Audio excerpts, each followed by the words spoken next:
Coming up on this edition of News Center, President Park Geun-hye holds her annual New Year's meeting with business and political movers and shakers. She highlights what's ahead for Korea in 2016, along with some necessary changes.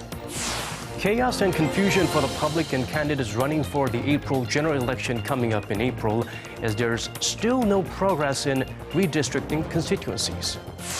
And the circuit breaker was triggered on Monday by a 7% dip in China's benchmark index, throwing off Asian markets on the first trading session of the year. News Center begins now.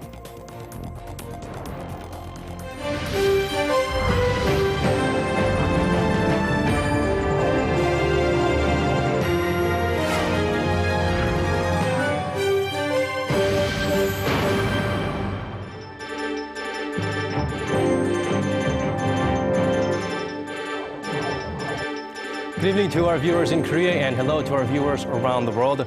Welcome to News Center. I'm Daniel Che, filling in for Moon Gun-young. President Park Geun-hye hosted an annual gathering for business and political leaders at the presidential office of Cheongwadae as part of her focus for the new year. She urged them to serve the public and help the Korean economy forge ahead with its growth momentum. We're joined now by our Song Ji-sun with more details. Ji-sun, it seems reform continues to be the key word for the year 2016. That's right. Innovation for the future generation was the slogan for this year's kickoff meeting. President Park Geun-hye warned that the Korean economy would face a difficult situation without change and innovation.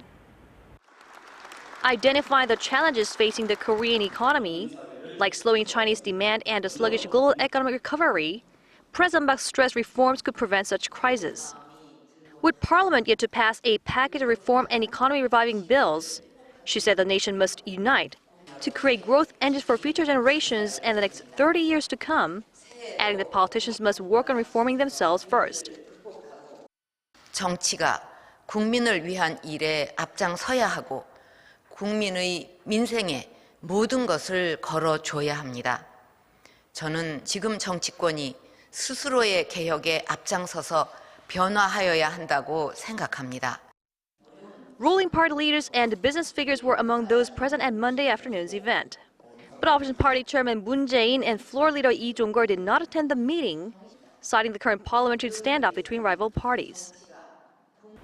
In response to President's call, National Assembly Speaker Chung Ui-hwa proposed harmony and reconciliation to overcome current state of division and conflict. Back to you. Well, thank you very much for that, Ji-sun. That annual meeting plays an important role in setting the tone on how the blueprint for Korea will be mapped out for the year.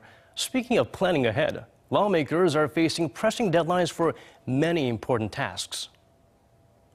They're exactly 100 days away from April's general election, and Parliament has yet to redraw the country's electoral map, something they should have done a long time ago.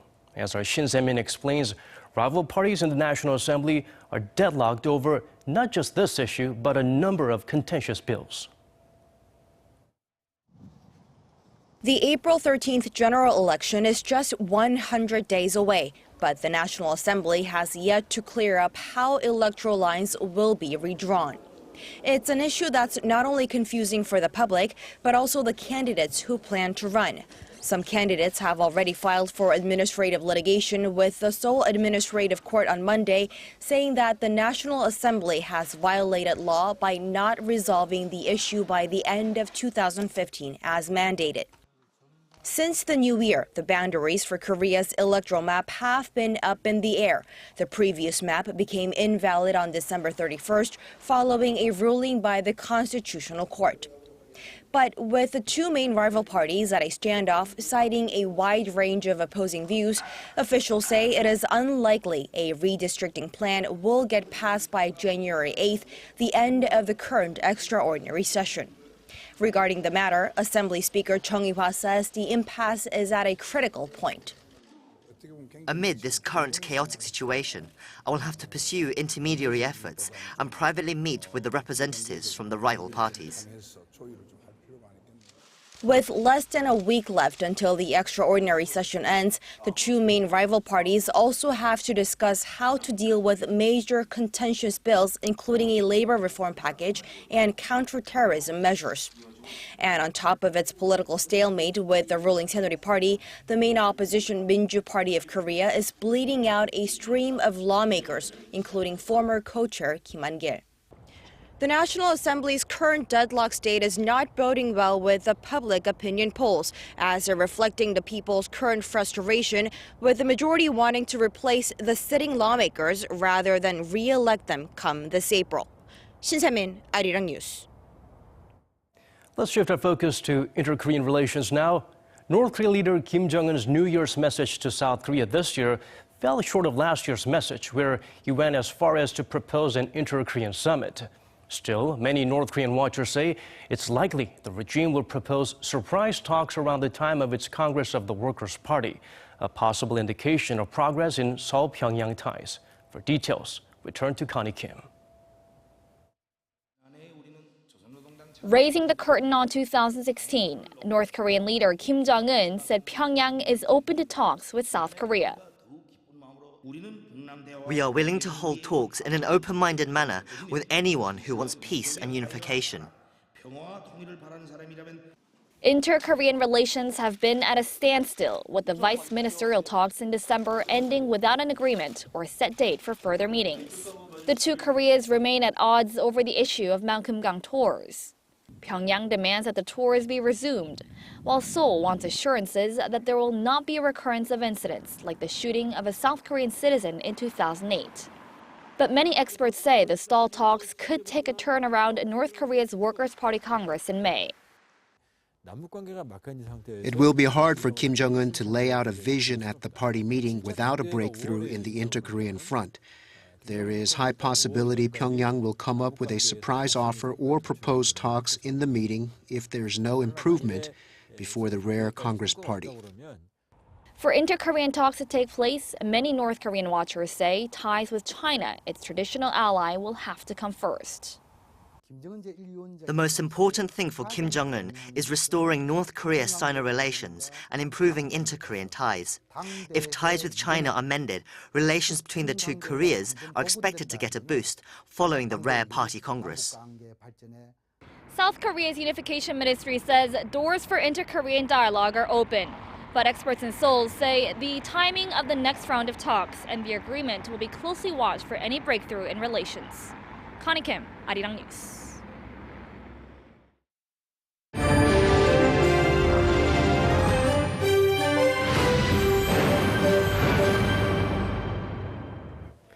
China halted trading on Monday after shares there plunged almost 7%. The event sent ripples across the region, with Asian markets kicking off the new year lower, and Korea was no exception. Hwang Ji-hye tells us more. China's benchmark index dropped a whopping 7% on the first trading day of 2016, triggering the market to close for the rest of the day.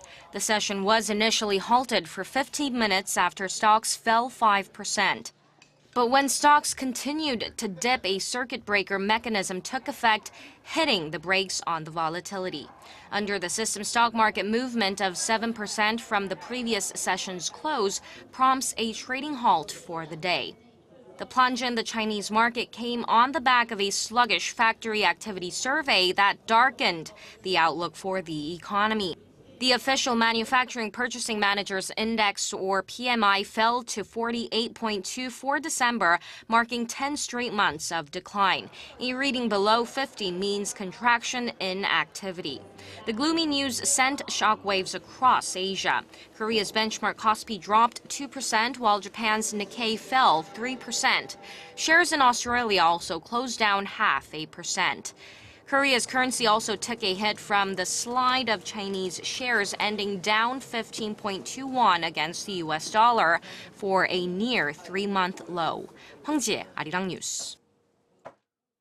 The row between Saudi Arabia and Iran has quickly escalated since Riyadh's execution of the prominent Shia Muslim cleric Sheikh Nimr al-Nimr.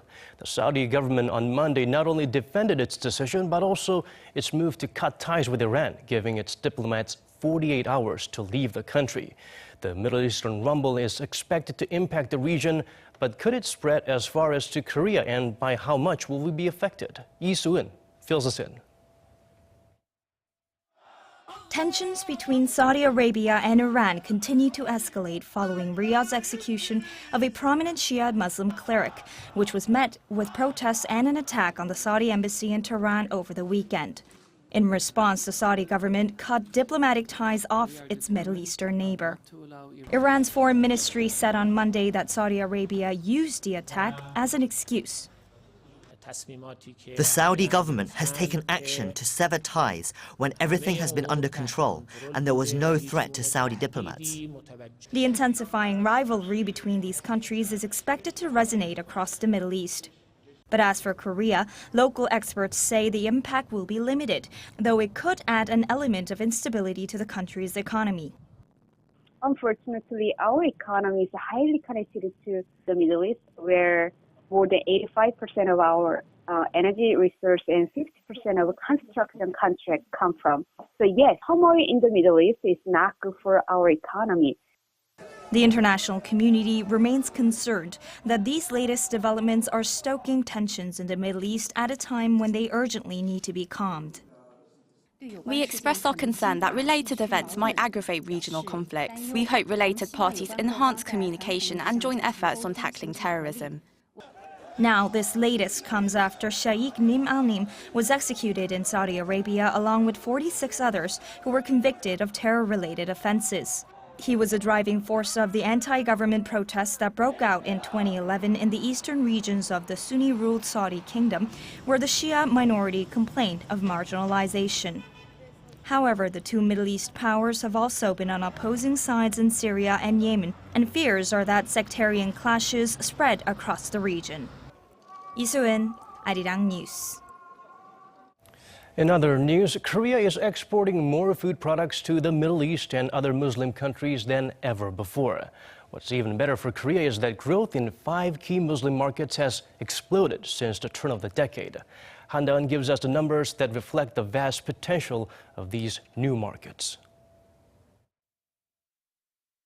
Muslim countries are steadily getting a taste for Korean food products, according to a report by the Korea Rural Economic Institute. It shows exports of both fresh and processed foods to 5 Muslim-majority nations have grown at 69.3% in 5 years, reaching $712 million in 2014. Ringing up a bill of $345 million was the United Arab Emirates, Korea's biggest customer, followed by Indonesia, Malaysia, Iran, and Saudi Arabia. Outbound food shipments to Iran saw the biggest jump in the 5-year period of 247%. Food exports to Indonesia and Saudi Arabia also doubled over the cited period. So, what are the most popular items? Among fresh produce, strawberries, kimchi, rice, and red ginseng were the best sellers. And for processed foods, Korean coffee, ramen, ice cream, and powdered milk have been flying off the shelves in ever greater numbers.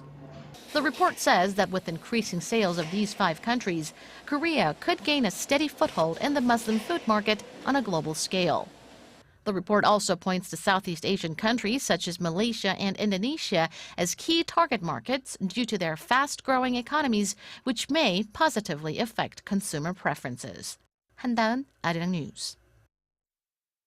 Moving on, the economic burden on Koreans from drinking, smoking, and obesity has been increasing over the years. Kim Min-ji shares with us a new report that reveals socioeconomic costs now account for more than half of all health insurance fees. Over $19.8 billion. That's how much Korea faced in socioeconomic costs in 2013 due to drinking, smoking, and obesity. To give the figure some context, it's equivalent to almost 60% of the income from health insurance fees. According to the National Health Insurance Service, the figure has been on an upward trend since relevant data began to be compiled since 2005. Drinking took up the majority at just over $8 billion, followed by smoking at about $6 billion and obesity at $5.8 billion. Although obesity makes up the smallest proportion, it's increasing at the fastest rate. During the past 8 years, costs from obesity grew more than 2.2 times, while the respective figure for both smoking and drinking increased about 1.6 times. By age, those in their 50s accounted for a third of the costs, followed by those in their 40s and 60s. Breaking down the cost, about 40% were medical, followed by costs resulting from early death and loss of productivity. The government needs to educate young Koreans about the health problems that can result from drinking alcohol, smoking, and eating unhealthy. If not, a vicious cycle will be created, and the negative impact on the public will increase, from rising insurance costs to second-hand smoke and increased taxes for education programs. Experts add that people need to take more precautions and responsibility as an individual when it comes to such issues. Kim Min-ji, Arirang News. Locally produced movies came out on top at the box office in Korea in 2015. Often, Hollywood products outperformed their Hollywood rivals. Many credit the upswing to the technological advancements. Park Se-young shows how movie science plays a crucial role in Korean movie magic. This movie about a man who hunts down the last tiger in Korea was filmed without a tiger. In fact, the nearly 4-meter-long tiger is a 100% computer-generated character, and it took the visual effects team a year and about $3.5 million to create it. To bring the tiger to life, the team observed tigers at every zoo in Korea, analyzing every detail. The actor who played the tiger climbed mountains and studied the movements and facial expressions of tigers to get the mannerisms just right. My role was to make the other actors believe there was actually a tiger in front of them. I tried to absorb the energy of everyone on set. Parts of a movie, The Himalayas, were actually filmed in the Himalayas, but members of the CGI team also used computer-generated imagery to create realistic hiking scenes. All of this was created with less than a tenth the budget of most major Hollywood films, and the results are surprisingly similar with few differences in quality. One important aspect in the Korean film industry's advancement is technology. Even though they have far lower budgets than Hollywood films, production crews are still able to cook up competitive scenes. With the rapid advances in technology, experts expect a bright future for the Korean film industry. Park Se-young, Arirang News.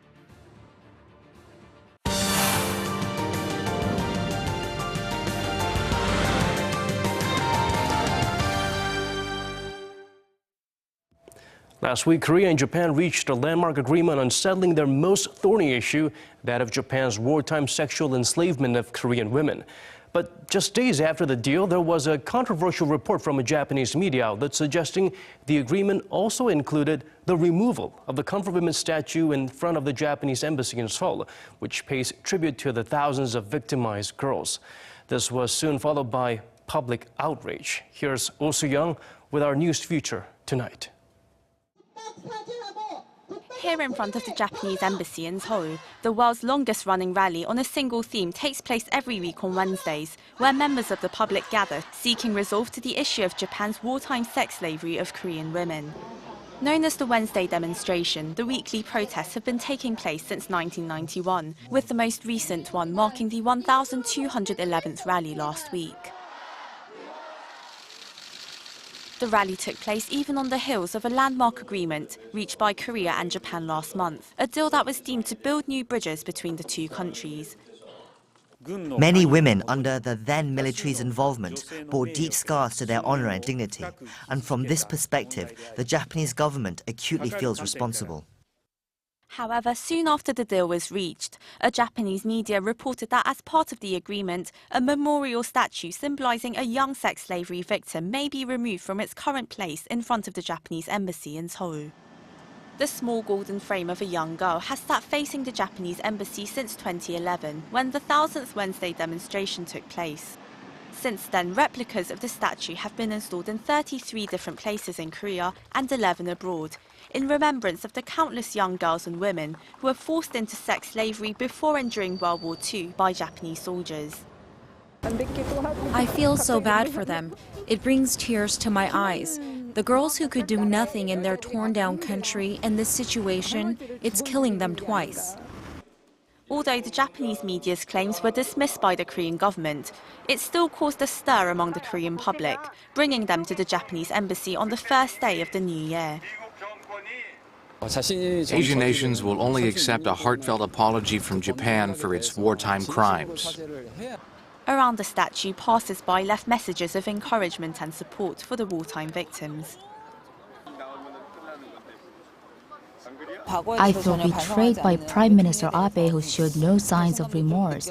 I worry that the younger generation in Japan will learn from his example. Abe's apology wasn't enough, and 1 billion yen was offered. I think this is unforgivable. And as day turned to night, more joined the crowd, including university students and civil groups, exchanging their views in daily evening gatherings that have been taking place since December 31st last year. 식민 지배에 대한 명백한 사죄 없이는 한일 관계의 미래란 없습니다. 역사를 돈으로 지우려고 하는 일본과 한국 정부에게 우리가 불가능하다는 것을 보여줍시다. The women who suffer have been pushed to a hopeless situation with no resolve. It's not just a matter of concern for the Japanese and Korean governments, but an issue that needs discussion on a global scale and also from a human rights perspective. The Japanese soldiers' wartime sexual enslavement of Korean women was absolutely horrible. With the recent apology, I got the feeling that it was a conditional apology rather than one that was truly contrite. I'd like to hear a real apology that admits their wrongdoings. For many members of the general public, resolving Japan's wartime sex slavery issue goes beyond mere political agreements and diplomacy. It is a matter of basic human rights, and most importantly, of taking the little time left to offer the long-awaited sincere apology to the few surviving victims.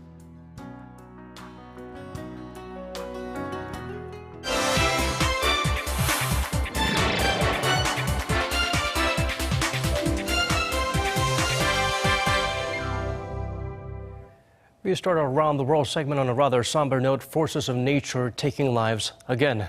A powerful earthquake rattles South Asia today, killing at least 9 people and injuring hundreds more. Bruce Harrison joins me now in the studio. Bruce, tell us about the size of the quake and the damage it caused. Hello, Daniel. This was a 6.8 magnitude earthquake, so by no means a record setter, but powerful enough to destroy buildings. It struck just before dawn this morning, about 29 kilometers west of Imphal, a city in far eastern India, and could be felt nearly 1,200 kilometers away in the capital of Myanmar, Yangon.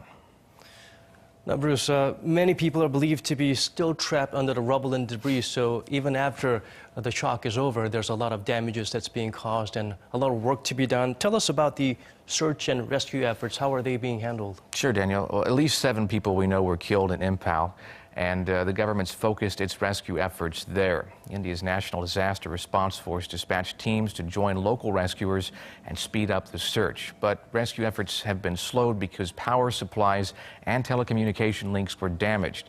Many residents in Imphal left their homes to stand in the streets over fears of further collapses. Everybody has come out into the open. Everyone who has 2- or 3-story houses is here, and everybody is scared now. Some people in Imphal called the government's response too slow. They said although the army had begun to clear debris, it appeared to be short of heavy equipment. People in neighboring Bangladesh and Nepal ran from their homes when they felt the quake. Media in Bangladesh reported 3 people there died of heart attacks and at least 90 were injured. A group of militiamen with guns are refusing to leave a federal building at a wildlife refuge in the U.S. state of Oregon. The men took over the headquarters of the Malheur National Wildlife Refuge on Saturday and said they're not coming out until their demands are met. According to CNN, it's not exactly clear what those demands are at this time. The men were part of a rally supporting 2 local ranchers who'd been jailed when some broke off and occupied the building. The ranchers are father and son Dwight and Stephen Hammond, who were convicted of setting fires on federal land. Their ranch borders that refuge. Saturday's rally formed in a nearby town as the Hammonds were preparing to report for more jail time after losing a federal appeal. One protester said the case is bigger than the Hammonds. It's about the government violating the Constitution. Another protester hinted at the possibility of violence. I like to say that let us be civil and let us be as gentle as possible, but we shall be as firm as necessary. Protest organizers have clashed with the government before over land management. One organizer's family staged an armed protest outside his father's ranch in Nevada last year. Harney County, Oregon Sheriff David Ward said the protesters' real motive is to overthrow the county and federal government and spark a nationwide movement.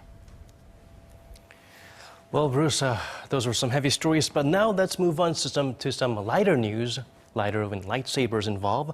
Let's shift our focus to the film industry, where the latest Star Wars movie is becoming a force to be reckoned with, pun intended, in terms of raking in the dollars. That's right, Daniel. I mean, it's on its way to breaking the record for the most ticket sales of all time in theater in the U.S. The Force Awakens top box office sales in the U.S. for another weekend, and it's closing in on 2009's big hit Avatar for top domestic sales. The Force Awakens has generated $740.4 million domestically, which is about $20 million shy of Avatar's record.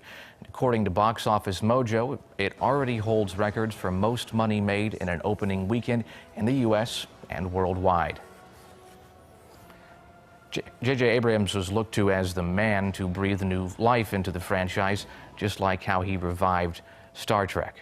Unfortunately, the CPR was unsuccessful, some would say, in terms of getting the same reaction. The reactions were rather really cold or really hot. It's on the opposite ends of the spectrum. You either love it or hate it. It's a love-hate relationship, but it's a good homage to the original, Daniel. I mean, it feels like a reboot with a lot of surprises, but not quite a brand new start.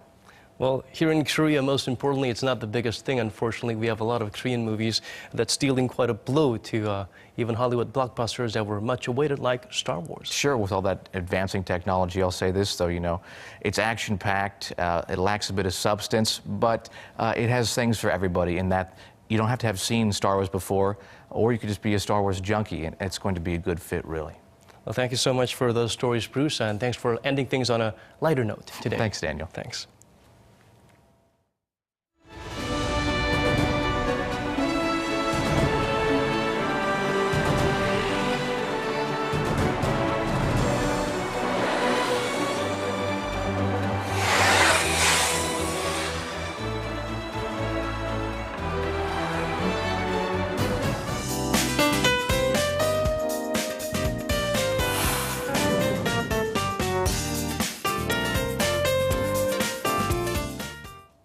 Now for some weather updates. Over the New Year's holiday, weather in Korea stayed relatively mild, but it looks like this week we're in for quite a deep winter chill. For more on what to expect, let's go over to our Lee Ji-hyun at the Weather Center. Ji-hyun? Happy New Year. Well, hello, Daniel. The new year got off to an unseasonably warm start. Yesterday, the low in Seoul was 5.3 degrees Celsius here in Seoul. Now, the average low for January 3rd is minus 5.9. So it was about 10 degrees higher than what we would normally have at this time of the year. And if it's any indication of just how unusual conditions have been, some regions already seeing spring flowers pop up, but conditions will gradually get colder this week. Even highs will also go down to the freezing point here in the capital. And it seems like this upcoming weekend should be the coldest with a low of -8 here in the capital. So brace yourselves for a real chill. Strong winds will only going to get your sensory temperatures below the freezing point throughout the day. Now this morning, the dust levels were high in the capital area, but conditions got cleared as the day progresses. But in the meantime, dust advisories were issued in some of the southern regions, including Busan and Jeju Island, but that should be lifted by tomorrow as cold winds will move in, pushing away all the lingering dust here in Korea. And the whole nation will have normal air quality, so feel free to open up the window and let some fresh air in. But if you're in the Jeju Island or southern coastal regions, you're going to have a rainy day tomorrow throughout the day. About 10 millimeters of precipitation is expected, but upper parts will have mostly sunny skies, but cloudy day for the central parts of the country. And with colder air moving in, it's going to be a cold morning, especially for the upper regions. So let's take a closer look at the readings for tomorrow, checking on the lows first. Here in Seoul, we'll start out at -3, and that's about 4 degrees lower than today. -2 for Daejeon, 1 for Daegu. Gwangju will start out at 2. Busan and Jeju will see a low at 5 and 7. Now, afternoon highs will also be lower than today, as the here in Seoul will only top out at 2. 5 for Daegu and Gwangju, 4 for Daejeon, but Busan and Jeju Island will see a high of 8 tomorrow afternoon. Now that's Korea for you, and here's a look at the weather conditions around the world.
And with that, we've come to the end of this edition of News Center. As always, thank you for watching. Do tune back in at midnight Korea time for more. This has been Daniel Choi. Good night or good day, depending on where you're tuning in from.